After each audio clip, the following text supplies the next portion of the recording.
जय श्री कृष्णा मित्रों। आज के इस वीडियो में आप माघ मास महात्म्य के 16वें अध्याय के साथ साथ गुप्त नवरात्रि का महात्म, पूजन विधि एवं परम पवित्र पौराणिक कथा को सुनेंगे। मित्रों, वर्ष भर में 4 नवरात्रियां आती हैं, 2 गुप्त रूप से, 2 प्रकट रूप से। गुप्त नवरात्रियां माघ तथा आषाढ़ मास में आती हैं। गुप्त नवरात्रि में माँ दुर्गा के 10 महाविद्याओं का पूजन गुप्त रूप से किया जाता है। यदि गुप्त नवरात्रि में माँ का पूजन पूरी श्रद्धा और भावना से किया जाए तो माँ अपने भक्तों की मनोकामना तत्काल पूरा करती हैं। तो मित्रों, सबसे पहले हम माघ मास के 16वें अध्याय की कथा को सुनते हैं। तत्पश्चात गुप्त नवरात्रि की परम पावन कथा, पूजन मुहूर्त एवं पूजन विधि को जानेंगे। तो चलिए एक बार भगवान श्री हरि विष्णु के परम पावन चरणों को प्रणाम करते हुए एवं उनके स्वरूप का ध्यान करते हुए माघ मास के इस परम पावन 16वें अध्याय की कथा को शुरू करते हैं। यदि आपको ये परम पावन कथा अच्छी लगे तो वीडियो को एक लाइक अवश्य करिए, क्योंकि आपका लाइक ही मेरे लिए मोटिवेशन है। और अभी तक आपने मेरे चैनल को सब्सक्राइब नहीं किया तो चैनल को सब्सक्राइब कर बेल आइकॉन दबाना ना भूलें। कार्तवीर जी कहने लगे कि ये भगवान, वह राक्षस कौन था और कांचन मालिनी कौन थी? उसने अपना धर्म कैसे दिया और उनका श्राद्ध कैसे हुआ? हे ऋषि, आप अत्रि ऋषि के संतानों के सूर्य हो। आप मुझे यह कथा सुनाकर मेरा कौतूहल दूर करिए। उनकी ऐसी बातों को सुनकर दत्तात्रेय जी कहते हैं कि हे राजन, इस पुरातन विचित्र इतिहास को मैं तुमसे कहता हूँ, ध्यान पूर्वक सुनो। इस परम पावन कथा को सुनने मात्र से मनुष्य के सभी पाप तत्क्षण नष्ट हो जाते हैं और उसे प्रयागराज में स्नान करने का फल प्राप्त होता है। कांचन मालिनी नाम की एक सुंदर अप्सरा थी, जो माघ मास में प्रयागराज में स्नान करके कैलाश धाम को जा रही थी। तब उसको मार्ग में जाते हुए हिमालय की कुंज से एक घीर राक्षस ने देखा। उस सोने जैसे तेज वाली, सुंदर कटी वाली, बड़े बड़े नेत्रों वाली, चंद्रमुखी, सुंदर केश और 3 पयोधर वाली सुंदर अप्सरा को देखकर उस राक्षस ने कहा कि हे सुंदरी, हे कमल नयनी, तुम कौन हो और कहाँ से आ रही हो? तुम्हारे वस्त्र और वेणी भीगी हुई क्यों है? तुम आकाश मार्ग से कहाँ जाती हो और किस पुण्य के प्रताप से तुम्हारा शरीर ऐसा तेजस्वी और रूप इतना मनोहर है? तुम्हारे गीले वस्त्र से मेरे मस्तक पर गिरे हुए एक बूंद जल से मेरा क्रूर मन एकदम शांत हो गया है। इसका क्या कारण है? तुम बड़ी शीलवती प्रतीत हो रही हो, इसका क्या कारण है? सो मुझसे कहो। उसकी ऐसी बातों को सुनकर अप्सरा ने कहा कि हे राक्षस, सुनो, मैं काम रूपिणी अप्सरा हूँ। मैं प्रयागराज संगम में स्नान करके आ रही हूँ। इसी से मेरे वस्त्र भीगे हैं और अब मैं कैलाश धाम को जा रही हूँ, जहाँ पर भगवान श्री आशुतोष और हर दानी श्री शिव निवास करते हैं। त्रिवेणी के जल से मेरी सब क्रूरता दूर हो गई, जिसके पुण्य के प्रभाव से मैं इतनी सुंदर और माँ पार्वती की प्रिय सखी हुई। जो आश्चर्य देने वाला महान उदाहरण है, मुझसे ब्रह्मा जी ने कहा था, सो मैं तुमसे कहती हूँ, ध्यान पूर्वक सुनो। पूर्व समय में मैं कलिंग देश के राजा की वेश्या थी। रूप, लावण और सुंदरता में मेरा कोई मुकाबला नहीं था। मेरी सुंदरता पर सारा नगर मोहित था और मैंने अनेक प्रकार की भोगों को भोगा। अनेक प्रकार के सुंदर वस्त्र और आभूषणों की मेरे घर में कोई कमी नहीं थी। कई कामी पुरुष आपस में स्पर्धा करके मृत्यु को प्राप्त हो गए। इस तरह उस नगर में बड़ी सुंदरता से मेरा यौवन व्यतीत हुआ। पर जब मैं वृद्धावस्था को प्राप्त हो गई, तब मेरे मन में विचार आया कि मैंने अपनी सारी आयु पापों में ही व्यतीत कर दी। मैंने धर्म का कोई कार्य नहीं किया, ना कोई दान, तप, यज्ञ, कुछ भी नहीं किया। ना मैंने कभी शिव जी या दुर्गा जी की आराधना की, ना ही कभी भगवान श्री हरि विष्णु का पूजन किया। इस प्रकार अशांत चित्त से मैंने एक ब्राह्मण की शरण ली जो वेदों के ज्ञाता और ब्रह्मनिष्ठ थे। मैंने उनसे कहा कि मेरा निस्तार किस प्रकार हो सकता है। हे महाराज, साधु सज्जन अच्छे और बुरे पर सब पर दया करते हैं, वो किसी का विचार नहीं करते। इसलिए मुझ दीन पर दया करके मुझ कीचड़ में डूबी हुई को आप पकड़कर उबारिए। क्या क्षीर सागर सिर्फ हंस को ही दूध देता है, बतख को नहीं? तब वह ब्राह्मण, राजा का पुरोहित, इन सब बातों को सुनकर मुझ पर दया करके कहने लगा कि हे वेश्या, तुम ब्रह्मा के क्षेत्र प्रयागराज में जाकर माघ मास में त्रिवेणी संगम में स्नान करो, परंतु तुम अपने मन में कभी अशुभ क्रिया का विचार नहीं करना। पापों के नाश के लिए महर्षियों ने तीर्थ स्थान से अधिक और कोई प्रायश्चित नहीं बतलाया। प्रयाग सब तीर्थों का राजा है।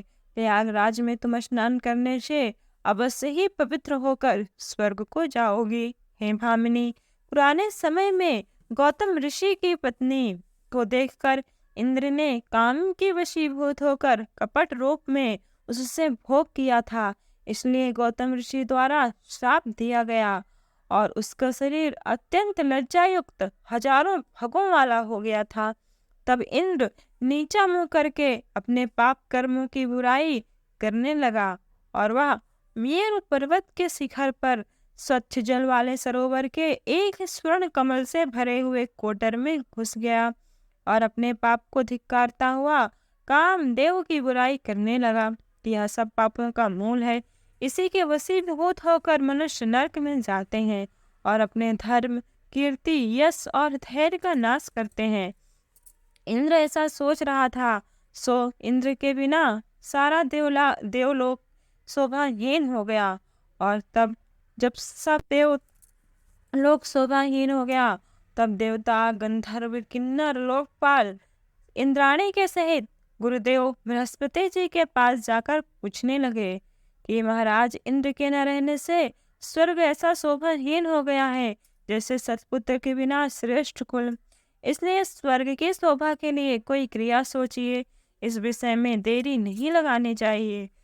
तब बृहस्पति जी कहने लगे कि इंद्र ने बिना सोचे विचारे जो कर्म किया है उसका फल भोग रहा है, सो वह कहाँ है? मैं यह सब जानता हूँ। फिर गुरु जी ने सबको साथ लेकर स्वर्ण कमलों से युक्त बड़े सरोवर में इंद्र को देखा, जिसका मुख मलिन और आंखें बंद थी। तब इंद्र ने बृहस्पति जी के चरणों को पकड़कर कहा कि इस पाप से मेरा उद्धार करके आप मेरी रक्षा कीजिए। तब बृहस्पति जी ने इंद्र से कहा कि तुम तीर्थराज प्रयाग में स्नान करो, तभी तुम्हें मुक्ति मिलेगी। वह तीर्थराज प्रयाग में स्नान करने से मनुष्य के सभी पाप तत्क्षण नष्ट हो जाते हैं। तब इंद्र सहित सबने ही प्रयागराज में जाकर स्नान किया। संगम में स्नान करने से, त्रिवेणी में स्नान करने से इंद्र पाप मुक्त हो गए। तब बृहस्पति जी ने इंद्र को वरदान दिया कि तुम्हारे शरीर में जितने भाग हैं वह सब नेत्र हो जाएं। तब इंद्र ब्राह्मण के वरदान से हजारों नेत्रों से ऐसा सुशोभित हुआ कि जैसे मानसरोवर में कमल शोभायमान होता है। एक बार प्रेम से बोलिए, संगम राज की जय, तीर्थ राज प्रयाग की जय। मित्रों, गुप्त नवरात्रि में माँ दुर्गा की 10 महाविद्याओं की पूजन को प्रमुखता दी गई है। श्रीमद् देवी भागवत महापुराण के अनुसार महाकाली के उग्र और सौम्य 2 रूपों में अनेक रूप धारण करने वाली 10 महाविद्याएं हुई हैं। भगवान शिव की ये महाविद्याएं सिद्धियां प्रदान करने वाली होती हैं। 10 महाविद्या देवी दुर्गा के 10 रूप कहे जाते हैं। प्रत्येक महाविद्या अद्वितीय रूप लिए हुए प्राणियों के समस्त संकटों को हरण करने वाली होती है। इन 10 महाविद्याओं का तंत्र साधना में बहुत महत्व होता है।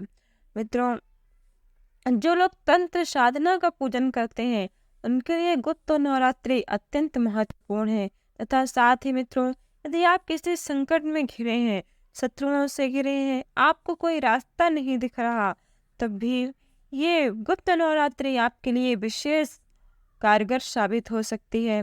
तो चलिए जानते हैं कि गुप्त नवरात्रि में माँ के किन 10 रूपों का पूजन किया जाता है। सबसे पहले माँ काली। 10 महाविद्याओं में से माँ काली प्रमुख मानी जाती हैं। तंत्र साधना में तांत्रिक देवी काली के रूप की उपासना करते हैं। देवी तारा। 10 महाविद्याओं में दूसरा रूप माँ तारा का है। माँ तारा अपने भक्तों के लिए सर्व सिद्धि कारक मानी जाती है। माँ तारा परारूपा है एवं महासुंदरी कला स्वरूपा है तथा देवी तारा सबकी मुक्ति का विधान रचती है। माँ की तीसरी रूप है माँ ललिता। माँ ललिता की पूजा से समृद्धि की प्राप्ति होती है। दक्षिण मार्गी शाक्तों के मतानुसार देवी ललिता को ही चंडी कहा जाता है। चौथी माता है माँ भुवनेश्वरी। माता भुवनेश्वरी सृष्टि की ऐश्वर्य की स्वामिनी है।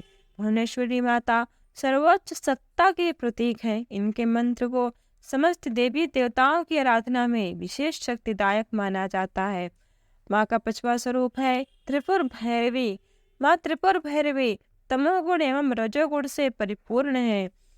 माँ का 6वां स्वरूप है माता छिन्न मस्तिका। माता छिन्न मस्तिका को ही माँ चिंतापूर्णी के नाम से जाना जाता है। माँ अपने भक्तों के सभी कष्टों को मुक्त कर देने वाली है। माँ का 7वां स्वरूप है माँ धूमावती। माँ धूमावती के दर्शन पूजन से अभीष्ट फल की प्राप्ति होती है। माँ धूमावती का रूप इतना भयंकर है कि इन्हें कोई भी सौभाग्यवती स्त्री माँ का दर्शन नहीं करती, पर माँ अपने बच्चों के लिए अत्यंत दयालु है और माँ शत्रुओं का संहार करने के लिए ही ऐसा रूप धारण करते हैं। माँ का 7वां स्वरूप है माँ बगलामुखी। माँ बगलामुखी स्तवन की अष्टधात्री है। माँ का नाम से लेने से ही शत्रुओं का नाश होता है तथा भक्त के जीवन की हर प्रकार का बाधा तथा संकट कट जाता है। माँ का 9वां स्वरूप है देवी मातंगी। यह वाणी और संगीत की अधिष्ठात्री देवी कही गई है। इनमें संपूर्ण ब्रह्मांड की शक्ति का समावेश है। भगवती मातंगी अपने भक्तों को अभय का फल प्रदान करते हैं। माँ का 10वां स्वरूप है माँ कमला। माँ कमला सुख संपदा की प्रतीक है। धन संपदा की अधिष्ठात्री देवी है। भौतिक सुख की इच्छा रखने वाले माँ के इन स्वरूप का ध्यान सर्वश्रेष्ठ माना जाता है। तो मित्रों, अब हम श्रीमद् देवी भागवत में वर्णित तृतीय स्कंद के 10वें अध्याय की परम पावन कथा को सुनेंगे। तो चलिए एक बार माँ अम्बे के परम पावन चरणों को प्रणाम करते हुए एवं उनके परम पावन स्वरूप का ध्यान करते हुए आज की ये परम पावन कथा को सुनते हैं। राजा जनमेजय कहते हैं कि ये द्विजराज, मैंने भगवान विष्णु द्वारा किए गए देवी यज्ञ के विषय में विस्तार पूर्वक सुन लिया। अब आप मुझे विस्तृत रूप से भगवती की महिमा बताइए। हे विपेंद्र, देवी का चरित्र सुनकर मैं भी वह उत्कृष्ट देवी यज्ञ अवश्य करूँगा और इस प्रकार आपकी कृपा से पवित्र हो जाऊँगा। श्री व्यास जी कहते हैं कि हे राजन सुनिए, अब मैं भगवती के उत्तम चरित्र का वर्णन करता हूँ। मैं इसके साथ साथ विस्तृत इतिहास तथा पुराण भी कहूँगा। कौशल देश में सूर्यवंश के एक महातेजस्वी श्रेष्ठ राजा उत्पन्न हुए। वो महाराज पुष्प के मित्र और ध्रुवसंधि के नाम से विख्यात थे। वो महाराज ध्रुवसंधि बड़े ही धर्मात्मा, सत्यनिष्ठ तथा वर्णाश्रम धर्म की रक्षा के लिए सदा तत्पर रहते थे। वो पवित्र व्रतधारी थे। ध्रुवसंधि वैभवशालिनी अयोध्या नगरी में राज्य करते थे।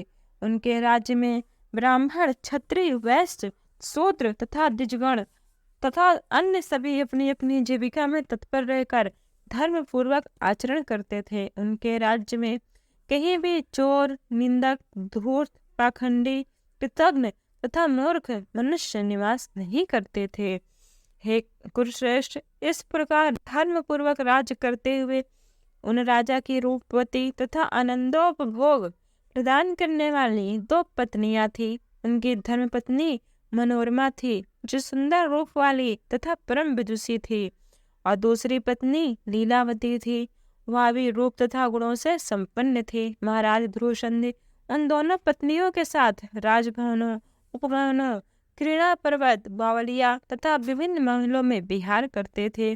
रानी मनोरमा ने शुभ वेला में राज लक्षणों से संपन्न एक सुंदर पुत्र उत्पन्न किया। उसका नाम सुदर्शन पड़ा। उनकी दूसरी पत्नी लीलावती ने एक माह के भीतर शुभ पक्ष तथा शुभ दिन में एक सुंदर पुत्र को जन्म दिया। इस तरह महाराज ध्रुवचंद ने उन दोनों बालकों का जात कर्म आदि संस्कार किया तथा पुत्र जन्म से प्रमुदित एवं उल्लासित होकर उन्होंने ब्राह्मणों को नाना प्रकार के दान दिए। हे राजन, महाराज ध्रुवचंद उन दोनों पुत्रों पर समान प्रीति रखते थे। उन दोनों के प्रति अपने प्रेम भाव में कभी कोई अंतर नहीं आने देते थे। परम तपस्वी उन राजेंद्र ने अपने वैभव के अनुसार बड़े हर्षोल्लास के साथ विधि पूर्वक उन दोनों का चूड़ाकर्म संस्कार किया। चूड़ाकर्म संस्कार हो जाने पर उन दोनों बालकों ने राजा के मन को मोहित कर लिया। वो दोनों कांतिमान बालक खेलते समय सभी लोगों के मन को मुग्ध कर लेते थे। उन दोनों में मनोरमा का पुत्र सुदर्शन ज्येष्ठ था तथा लीलावती का शत्रुजित नामक पुत्र अत्यंत सुंदर तथा अमृत भाषी था। उसके मधुर भाषी तथा अत्यंत सुंदर होने के कारण उस राजा उससे अधिक प्रेम करने लगे और उसी तरह वह प्रजाजनों तथा मंत्रियों का भी प्रिय पात्र बन गया। शत्रुजित के गुणों के कारण राजा का जैसा प्रेम उस पर हो गया, वैसा प्रेम सुदर्शन के प्रति नहीं था। वो सुदर्शन के प्रति मंद भाग के होने के कारण कम अनुराग रखने लगे। इस प्रकार कुछ समय बीतने पर अखेट के प्रति सदा तत्पर रहने वाले निपश्रेष्ठ ध्रुवसंधि अखेट के लिए वन में गए। वो राजा ध्रुवसंधि वन में रोरो मृगों, बनेले सूरों, गवैयों, खरगोशों, भैंसों, सर्पों तथा गैंडों के मारते हुए अखेट करने लगे। जब महाराज उस गहन तथा महाभयंकर वन में शिकार खेल रहे थे, उसी समय महान रोष में भरा हुआ एक सिंह झाड़ी से निकला। पहले तो राजा ने उसे बाड़ों से आहत कर दिया। तब वह अत्यंत कोपाविष्ट होकर सिंह ने अपने नुकीले नखूनों से महाराज की गर्दन को मरोड़ दिया और तब राजा ने कुपित होकर सिंह पर छलांग लगा दी। जब राजा ने सिंह पर छलांग लगा दी, तब सिंह ने भी राजा को मारने के लिए उसके ऊपर प्रहार किया। इस प्रकार उन दोनों में रोष पूर्वक युद्ध होने लगा। राजा के इधर जब राजा ने सिंह पर प्रहार किया, तब सिंह ने राजा की ढाल एवं तलवार को छत बिछत कर दिया तथा अपने तीक्ष्ण नखूनों से राजा को मार डाला। इस प्रकार राजा की मृत्यु हो गई। इससे सभी सैनिक और भी क्रोधित हो उठे। तब वो बाणों से सिंह पर भीषण प्रहार करने लगे। इस प्रकार राजा ध्रुवचंद तथा वह सिंह दोनों ही मारे गए। नंदर सैनिकों ने आकर मंत्री प्रवरों को यह समाचार बताया। राजा के परलोक गमन का समाचार सुनकर उन श्रेष्ठ मंत्रियों ने उस वन में जाकर उनका दाह संस्कार करवाया। वहीं पर गुरु वशिष्ठ ने परलोक में सुख प्रदान करने वाली सभी श्राद्ध तथा अपार लौकिक कृत्य विधि पूर्वक संपन्न करवाए। तदनंतर प्रजाजनों, मंत्रियों तथा महामुनि वशिष्ठ ने सुदर्शन को राजा बनाने के उद्देश्य से आपस में विचार विमर्श किया। श्रेष्ठ मंत्रियों ने कहा कि सुदर्शन महाराज की धर्म पत्नी मनोरमा के पुत्र हैं, शांत स्वभाव वाले पुरुष हैं तथा सभी लक्षणों से संपन्न हैं, अतः ये राज सिंहासन के योग्य हैं। गुरु वशिष्ठ ने भी वही बातें कही कि महाराज का यह पुत्र सुदर्शन राजपद के योग्य है, क्योंकि बालक होते हुए भी धर्मप्राय राजकुमार ही राज सिंहासन का अधिकारी होता है।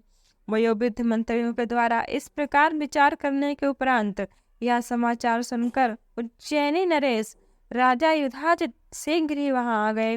लीलावती के पिता युधाजित अपने दामाद की मृत्यु के विषय में सुनकर अपने दौहित्र के हित की कामना से उस समय शीघ्रता पूर्वक वहां आए। उस समय सुदर्शन के हित साधना के उद्देश्य से मनोरमा के पिता कलिंगाधिपति महाराज वीरसेन भी वहां आ गए। सेनाओं से संपन्न तथा एक दूसरे से भयभीत वो दोनों राजा राज्य के अधिकारी का निर्णय करने के लिए प्रधानामात्यों के साथ मंत्रणा करने लगे। युधाजित ने पूछा कि इन दोनों राजकुमारों में ज्येष्ठ कौन है? ज्येष्ठ ही राज्य प्राप्त करता है, कनिष्ठ कदापि नहीं। उस समय वीरसेन ने भी कहा कि हे राजन, मैंने शास्त्रविदों से ऐसा सुना है कि धर्मपत्नी का राज्य का अधिकारी माना जाता है। पुत्र युधाजित ने पुनः कहा कि वह शत्रुजित के गुणों के कारण ज्येष्ठ है या सुदर्शन राजोचित चिन्ह से युक्त होते हुए भी वैसा नहीं है।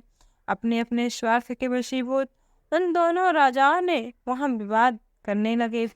अब उस महासंकट की परिस्थिति में उनके संदेह का समाधान करने में भला कौन समर्थ हो सकता था? युधाजित ने अपने मंत्रियों से कहा कि आप लोग अवश्य स्वार्थ परायण हो गए हो और सुदर्शन को राजा बनाकर धन का स्वयं उपभोग करना चाहते हो। मैंने आप लोगों का यह विचार तो आप सबकी भावभंगिमा से पहले ही जान लिया था। शत्रुजित सुदर्शन से अधिक बलवान है, अतः आप लोगों की सम्मति तो यह होनी चाहिए कि शत्रुजित इस राज सिंहासन पर आसीन होने योग्य है। ऐसा कौन व्यक्ति है जो मेरे जीवित रहते हुए गुणों में बड़े तथा सेना से सुसज्जित राजकुमार का छुड़ाकर गुणों में छोटे पुत्र को राजा बना सके? इसके लिए मैं निश्चित रूप से घोर संग्राम करूंगा, क्योंकि मेरा दौहित्र गुणों में श्रेष्ठ है। मेरे खड्ग की धार से पृथ्वी के भी 2 टुकड़े हो सकते हैं, फिर आप लोगों की बात ही क्या। यह सुनकर वीरसेन ने युधाजित से कहा कि ये विद्वान दोनों ही बालक समान बुद्धि रखते हैं, इनमें भेद ही क्या है। तदनंतर उन दोनों को इस प्रकार परस्पर विवाद करते देखकर प्रजाजनों तथा ऋषियों के मन में व्यग्रता होने लगी तथा एक दूसरे को क्लेश पहुंचाने के लिए उद्यत तथा युद्ध की इच्छा वाले दोनों पक्षों के सामंत सावधान होकर अपनी अपनी सेनाओं के साथ वहां पहुंचे। उस समय महाराज देवचंद्र की मृत्यु का समाचार सुनकर सिंहवेरपुर में रहने वाले निषादगढ़ राजकोष लूटने के लिए वहां आ गए। दोनों राजकुमार अभी बालक हैं तथा वो आपस में कलह कर रहे हैं। ऐसा सुनकर देश देशांतर के चोर लुटेरे भी वहां आ गए। इस प्रकार वहां पर भारी कलह उपस्थित हो जाने पर युद्ध आरंभ हो गया। युधाजित तथा वीरसेन भी युद्ध के लिए उद्यत हो गए। तीव्र प्रेम से बोलिए मां आदि शक्ति की जय। मित्रों, इसके आगे की कथा हम अगले अध्याय में सुनेंगे। यदि आपको ये परम पावन कथा अच्छी लगी हो तो वीडियो को एक लाइक अवश्य करें तथा ऐसी और कथाओं के लिए मेरे चैनल को सब्सक्राइब करके बेल आइकॉन दबाना न भूलें।